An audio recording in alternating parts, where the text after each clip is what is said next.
Ito nga guys, yung ginamit ko, diba? Meron akong leather base at saka yung color red at saka white. Itong crochet hook na number 6. Ayan. Ang ginamit ko muna na hook is 3mm kasi hindi po makapasok ang 6mm. Ayan. Para sa ating start.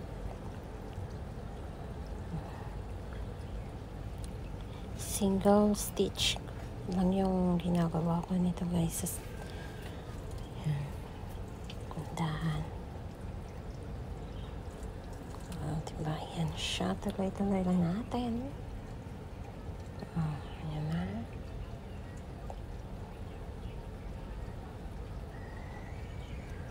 So, dandahan lang kasi makapalang yarn. Kasi yan ngayon tinatawag na cloth yarn or fabric yarn or t-shirt yarn. Ayan. Diba? May imitation leather base ako dyan. Ayan siya ginagamit ko. Tuloy-tuloy lang. Pag nandito guys sa corner, dalawa po yung gagawin natin single stitch. Ayan. Twice po natin para hindi po siya mag super tight pag nasa next na row. Ayan. Diba? Dahan lang siya. Pwede siyang gawing shoulder bag or patapos na ba. Pwede yung shoulder bag or pwede din backpack. Depende sa inyo kung ano yung gusto nyo gawin. Pero sa akin, hindi ko pa rin nga siya natapos guys. Sana nga try ko mamaya tapusin. Ayan. Ayan. Tapos, one stitch na tayo sa next na butas. Basta sa corner or sa edge nila dyan, mag twice po na single stitch.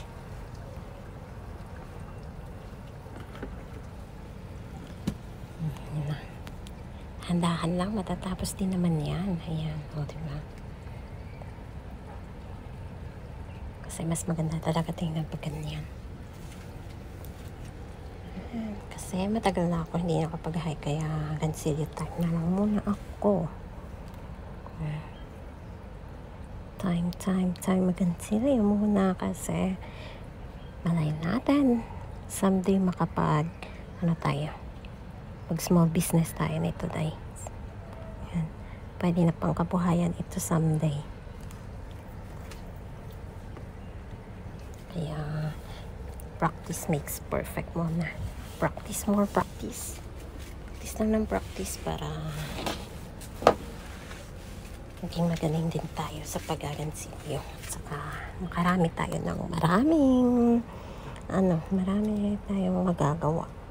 Ba't iba yung mga design.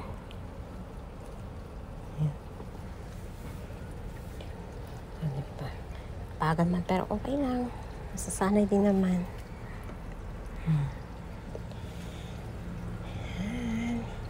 Pag nasa second row na ako guys, iniba ko na naman yung crochet hook ko. Ginamit ko na yung size 6mm. Pero dapat talaga pag sa t-shirt yarn, 7mm po yung gagamitin na crochet hook or 7.5. Pero ganun. Wala kasi ako kaya ito na yung ginamit ko yung 6mm. Ayan na nga guys. Yung video ko nakapag-connect na ako ng color white. Ayan, tinahi ko po yun yung red at saka yung white para sa ayan, pagdugtong ko ginawa ko is yun na nga yung tinahi ko na lang para mas maganda siya tingnan. Ayan, makikita nyo naman yung tahi ko. Ayan yung tinahi ko, diba?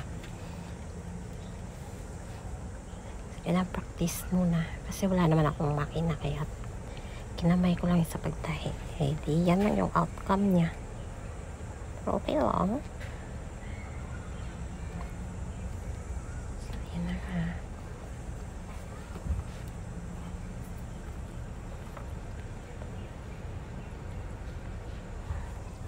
So, ayan. Medyo mahirapan tayo kasi makapal kasi.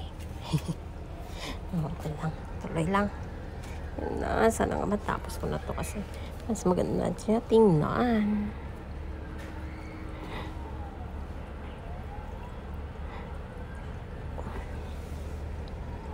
Ayan. Ayan na nga siya guys. Tapos ko sa dyan pa lang banda. Diba? Ang ganda naman niya tingnan. Para siyang pwedeng sapatos. Ayan na. Diba? May pangalawa na tayo. Na color white. Ayan. Ayan yun. Mas maganda din siya tingnan.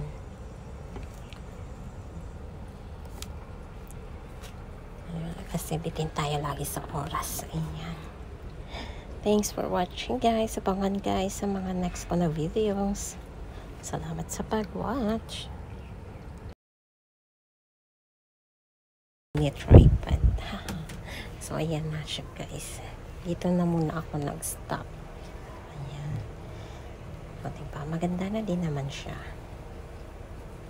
Red and white. Diba? Ganda na. Thanks for watching. Abangan sa next ko na video. Thanks pa. So hello guys. Ito pala yung aking ginawa ng t-shirt yarn. Ang gamit ko dito guys para sa shoulder bag. Ayan. Yan pala ang aking natapos. Diba? Ang tagal ko na to, hindi ko pa rin siya natapos kasi puro ako new project ko. Diba? So, ayan nga, ang gamit ko is t-shirt yarn at saka 6mm po yung crochet hook na gamit ko dito. Pero dapat talaga pag t-shirt yarn is 7mm po yung crochet hook na gagamitin dito. So, ayan, yung akin palang natapos. So, diba? To be continued na naman mamayang gabi. Ayan. So, diba, meron siyang leather base sa baba. Ayan. Pero, ang ganda din naman ng combination. So,